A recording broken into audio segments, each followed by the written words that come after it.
আপনি জানেন কি হৃদরোগ হওয়ার প্রধান কারণ হচ্ছে ডায়াবেটিস?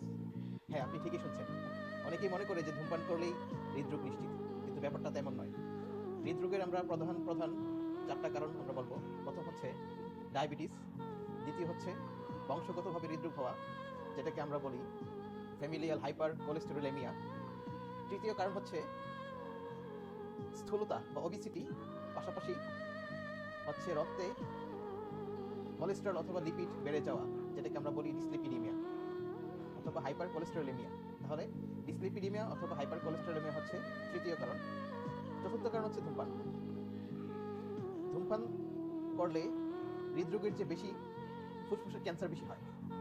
হৃদরোগ কম হয় কিন্তু ফুসফুসের ক্যান্সার বেশি হয়। তো যেহেতু ডায়াবেটিস হচ্ছে প্রধানতম কারণ, অতএব আমি আজকে এই 4টা কারণে অল্প অল্প আলোচনা করব। বাকি বিস্তারিত আলোচনা পরবর্তী ভিডিওগুলোতে করা হবে। তো আসুন আলোচনা করি ডায়াবেটিস। তো ডায়াবেটিস আক্রান্ত 100 জনের ভিতর 75 জনেরই হৃদরোগ হওয়ার ঝুঁকি থাকে। তার মানে ডায়াবেটিস একটা মরণ ঘাতক। কেননা অন্যান্য রোগীর মতো ডায়াবেটিস রোগীরা সাধারণত বলতে পারে না যে তাদের বুকে ব্যথা হচ্ছে, অথবা হৃদরোগের উপসর্গগুলো তারা সহজেই বুঝতে পারে না। ফলে ডায়াবেটিস রোগীরা অন্যান্য রোগীর মতো বুকে ব্যথা বলতে পারে না, হাঁটাচলা করলেও বুকে ব্যথা বলতে পারে না। কিন্তু কতগুলো উপসর্গ আছে যেগুলো দিয়ে ডায়াবেটিস রোগীরা বুঝতে পারবে যে তাদের হৃদরোগের সমস্যা হচ্ছে। তো সেই সব উপসর্গকে বলা হয় অ্যানজাইনা ইকুইভ্যালেন্ট সিমটম। মানে বুকের ব্যথার পাশাপাশি অন্যান্য সিমটমগুলো থাকলেই অথবা উপসর্গ থাকলেই তখন আপনারা তাকে হচ্ছে উন্নত চিকিৎসার জন্য তাদেরকে হৃদরোগের চেক আপ সহ অন্যান্য চিকিৎসা নিশ্চিত করতে হবে। তো অ্যানজাইনা ইকুইভ্যালেন্ট সিমটমগুলোর ভিতর হচ্ছে যে অল্প পরিশ্রম অথবা বেশি পরিশ্রমের কারণে শ্বাসকষ্ট হওয়া, এটাকে আমরা বলি shortness of breath on exertion. তারপর হচ্ছে অল্প অথবা অধিক পরিশ্রমে করলে নিস্তেজ হয়ে যাওয়া অথবা দুর্বল লাগা। এর পরবর্তী কারণ হচ্ছে মাথা ঘোরানো, বমি বমি ভাব হওয়া, বমি হওয়া। তারপর হচ্ছে মাথা ঝিমঝিম করা, মাথা হালকা লাগা। এইসব কারণগুলো হচ্ছে অ্যানজাইনা ইকুইভ্যালেন্ট সিমটমের ভিতর অন্তর্ভুক্ত। যদি এইসব উপসর্গ দেখা যায় তাহলে নিকটস্থ ডাক্তারের কাছে নিয়ে যেতে হবে। এবং শুধুমাত্র ডায়াবেটিস থাকে তখন তাদের হৃদরোগের ঝুঁকি 3 গুণ বেড়ে যায়। ঠিক একই রোগী যদি ধূমপান করে, ঠিক একই ডায়াবেটিস রোগী যদি ধূমপান করে, তখন তার হৃদরোগের ঝুঁকি 5 গুণ বেড়ে যায়। এবং ঠিক একই রোগীর যদি পাশাপাশি হাই প্রেশার থাকে, হাইপারটেনশন থাকে, তখন তার হৃদরোগের ঝুঁকি 7 গুণ বেড়ে যায়। এবং একই রোগী যদি পাশাপাশি তার রক্তে অতিরিক্ত চর্বি অথবা ডিসলিপিডিমিয়া থাকে, তখন তার হৃদরোগের ঝুঁকি 9 থেকে 10 গুণ বেড়ে যায়। এবং একই রোগীর যদি বংশগত কোনো হৃদরোগ থাকে, তার বাবা অথবা মায়ের যদি হৃদরোগ থাকে এবং তার বাবা অথবা মা অল্প বয়সে হৃদরোগের চিকিৎসা নিয়েছে অথবা অল্প বয়সে হৃদরোগে আক্রান্ত হয়ে মারা গেছে, যদি এমন থাকে তাহলে সেই ডায়াবেটিস রোগীর হৃদরোগের ঝুঁকি বেড়ে গিয়ে 30 থেকে 40 ভাগ হয়ে যায়। 30 থেকে 40 গুণ বেশি ঝুঁকিতে সে থাকে হৃদরোগ হওয়ার। তার মানে আপনারা বুঝতেই পারছেন ডায়াবেটিস কত একটা মারাত্মক একটি রোগ। অতএব আমাদের উচিত হচ্ছে ডায়াবেটিস রোগীদের যে 3 মাসের যেই আমরা একটা গড় করি ব্লাড সুগারের, যেটাকে আমরা বলি যে HbA1c, এই পরীক্ষা, এই 3 মাসের গড়টা 7-এর নিচে থাকতে হবে। তাহলে তাদের হৃদরোগের ঝুঁকি কম হবে। এবং পাশাপাশি তাদের রক্তের যে আমাদের বলি এলডিএল যে কোলেস্টেরল, যেটা মানে লো ডেনসিটি লিপোপ্রোটিন যে কোলেস্টেরল, সে খারাপ কোলেস্টেরলটা যেন 190 এর বেশি না বাড়ে, যে বংশগতভাবে হৃদরোগ হতে পারে। যে রোগটাকে বলা হয় ফ্যামিলিয়াল হাইপার কোলেস্টেরোলেমিয়া। তো এটা 2টা ফর্মে হতে পারে, হোমোজাইগাস ফর্মে হতে পারে, হেটারোজাইগাস ফর্মেও হতে পারে। এটারও চিকিৎসা আছে। এটার চিকিৎসা হচ্ছে আগে আপনাকে জেনেটিক টেস্ট করতে হবে, পরে শিওর হতে হবে যে আপনার সেই রোগটা আছে কি না। তো যখন আমরা ফ্যামিলিয়াল হাইপার কোলেস্টেরোলেমিয়া এই রোগটার জেনেটিক টেস্টিং করি, তখন সেটাকে বলা হয় FH প্যানেল। এই প্যানেলের ভিতর প্রধানত 3টা জিন এর মিউটেশন দেখা হয়। যেমন ধরেন LDL রিসেপ্টর, এটার মিউটেশন দেখা হয়। এটাই প্রধান কারণ, 80 থেকে 90% হৃদরোগ হচ্ছে এই জেনেটিক মিউটেশন থেকেই হয়।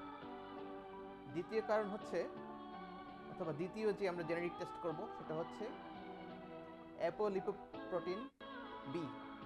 এটা টেস্ট করা হয়, শর্টকাটে এটাকে বলা হয় অ্যাপো-বি। তৃতীয় হচ্ছে PCSK9। এই 3টে জিন, তাহলে LDL আর অ্যাপো-বি এবং PCSK9, এই 3টা জিনের মিউটেশন দেখেই বোঝা যায় যে রোগটা কি হোমোজাইগাস ফর্মে আছে নাকি হেটারোজাইগাস ফর্মে আছে। যেই ফর্মে থাকুক না কেন, যদি অন্যান্য গতানুগতিক চিকিৎসা নেয়ার পরেও কারো যদি রক্তে, বিশেষ করে হোমোজাইগাস ফর্মের রোগীদের রক্তে যদি 500 মিলিগ্রাম পার ডেসিলিটার LDL যে কোলেস্টেরল আছে এটা যদি বেশি থাকে, তখন তাদেরকে LDL অ্যাফেরেসিস এই চিকিৎসাটা করতে হবে। পাশাপাশি যদি হেটারোজাইগাস রোগী হয় এবং তাদের রক্তে যদি 190 এর বেশি হচ্ছে LDL কোলেস্টেরল থাকে, তখন তাদেরও LDL অ্যাফেরেসিস এই চিকিৎসাটা নিতে হবে। এবং বাচ্চাদের ক্ষেত্রে, বিশেষ করে 3 বছরের উপর যেসব বাচ্চাদের এই জেনেটিক মিউটেশন থাকবে এবং পাশাপাশি শত চিকিৎসার মধ্যেও তাদের LDL যে কোলেস্টেরল আছে সেটা 160-এর বেশি যদি থাকে, তখন তাদেরকেও LDL অ্যাফেরেসিস এই চিকিৎসা নিতে হবে। এই যে LDL অ্যাফেরেসিস যেই চিকিৎসা, এটা কিন্তু আমার কথা নয়, এটা হচ্ছে রিকমেন্ডেশন আছে। যেমন আমেরিকান হার্ট অ্যাসোসিয়েশন, তারপর American college of cardiology, European society of cardiology, তারা এটাকে ক্লাস 1 রেকমেন্ড করেছে। তার মানে হচ্ছে এই চিকিৎসাটা আপনাকে নিতেই হবে যদি এই রক্তে যদি হোমোজাইগাস রোগীদের 500-র বেশি LDL থাকে এবং হেটারোজাইগাস রোগীদের যদি 190-এর বেশি হচ্ছে LDL থাকে। এটা ক্লাস 1 রিকমেন্ডেশন। আর কারো যদি লিপোপ্রোটিন A বেশি থাকে, তখন সেটাকে বলা হয় ক্লাস 2A রিকমেন্ডেশন। তো এটা হচ্ছে কি, এই চিকিৎসাটা মূলত হচ্ছে একটা ডায়ালাইসিসের মতো। যে আপনারা সাধারণত দেখে থাকতে পারেন যে কিডনি রোগীদের সপ্তাহে সপ্তাহে ডায়ালাইসিস করাতে হয়। হাতের ভিতর একটা ফিস্টুলা করা থাকে, সেই ফিস্টুলা দিয়ে রক্ত একটা মেশিনে যায়, তার সেটা থেকে দূষিত পদার্থ বের করে আবার রক্ত শরীরে দেওয়া হয়। ঠিক তেমনি এই চিকিৎসার মতো LDL অ্যাফেরেসিস এই চিকিৎসাটা, যেটাতে রক্ত আপনার একটা মেশিনে যাবে, সেই মেশিনে যাওয়ার পর LDL যে লো ডেনসিটি লিপোপ্রোটিন, যে খারাপ কোলেস্টেরল, সেটাকে বের করে দিবে, দিয়ে ভালো রক্তটা আবার শরীরে পৌঁছে দেওয়া হবে।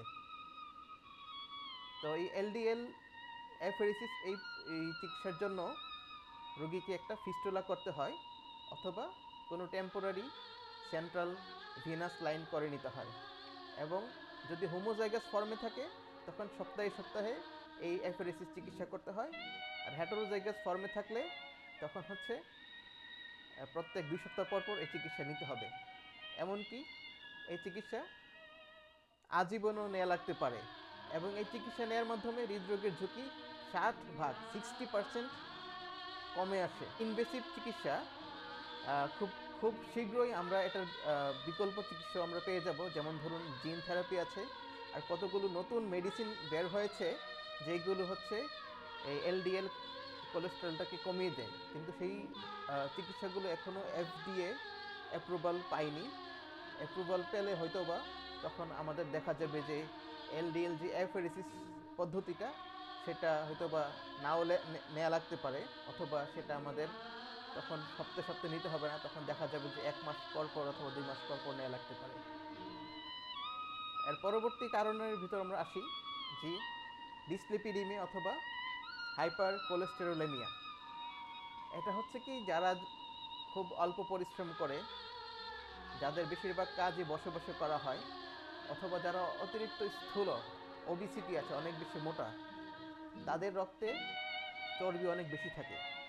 এগুলোর মূল কারণ হচ্ছে আপনার, কেউ যদি অতিরিক্ত চর্বিযুক্ত খাবার খায়, অনেক ফেটি ফুড খায়, ফাস্ট ফুড খায়, পাশাপাশি হচ্ছে রেড মিট, লাল মাংস, যেমন গরুর মাংস, খাসির মাংস, এগুলো খেয়ে থাকে, তখন তাদের রক্তে চর্বির মাত্রা অনেক বেড়ে যায়। তো আমাদের এইসব রোগীদের ক্ষেত্রে পরামর্শ হচ্ছে এলডিএল কোলেস্টেরল, যেটা এটা 190-এর কম রাখতে হবে। তারপর হচ্ছে ট্রাইগ্লিসারাইড লেভেলটাও কমের ভিতর রাখতে হবে। এর পরবর্তী কারণে আসুন, সেটা হচ্ছে ধূমপান। তো ধূমপান হৃদরোগের ঝুঁকি 2 থেকে 5 গুণ বাড়িয়ে দেয়। তো এই যে আমি 4টা প্রধান কারণ বললাম, এটা কিন্তু আপনার হাতের ভিতরেই আছে। এগুলো আপনারা চাইলে মডিফাই করে হৃদরোগের ঝুঁকিগুলো আপনারা কমাতে পারেন। তাহলে আমি আবার একটু বলি যে ডায়াবেটিস রোগীদের 3 মাসের যে গড় আছে সেটা 7-এর নিচে থাকতে হবে। পাশাপাশি এলডিএল যেই লো ডেনসিটি লিপোপ্রোটিন, সেটা 190-এর কম থাকতে হবে। এবং যাদের বংশগত রোগ থাকে তাদের গতানুগতিক চিকিৎসা নিতে হবে। সেই চিকিৎসাতে কাজ না হলে তখন তাদের এলডিএল অ্যাফেরেসিস পদ্ধতিতে চিকিৎসা নিতে হবে। তারপর অতিরিক্ত স্থূলকায় অথবা যাদের রক্তে অনেক চর্বি বেশি, তারা চর্বিযুক্ত খাবার পরিহার করতে হবে। কাঁচা লবণ অথবা অতিরিক্ত লবণ খাওয়া নিষেধ। তারপর হচ্ছে ধূমপান ধীরে ধীরে কমিয়ে একেবারেই বন্ধ করে দিতে হবে। কোটি কোটি মানুষ হৃদরোগে আক্রান্ত হওয়ার ঝুঁকি থেকে মুক্ত থাকবে। তো সবাই ভালো থাকুন। পরবর্তী ভিডিওগুলোতে আমরা আলাদা আলাদা করে প্রত্যেকটা কারণ বিশদভাবে ব্যাখ্যা করব, চিকিৎসা সহকারে কী কী চিকিৎসা আছে এবং কী কী পরীক্ষা নিরীক্ষা আছে সেইগুলোর ব্যাপারে আমরা তখন আলোচনা করব। ততক্ষণ ভালো থাকুন।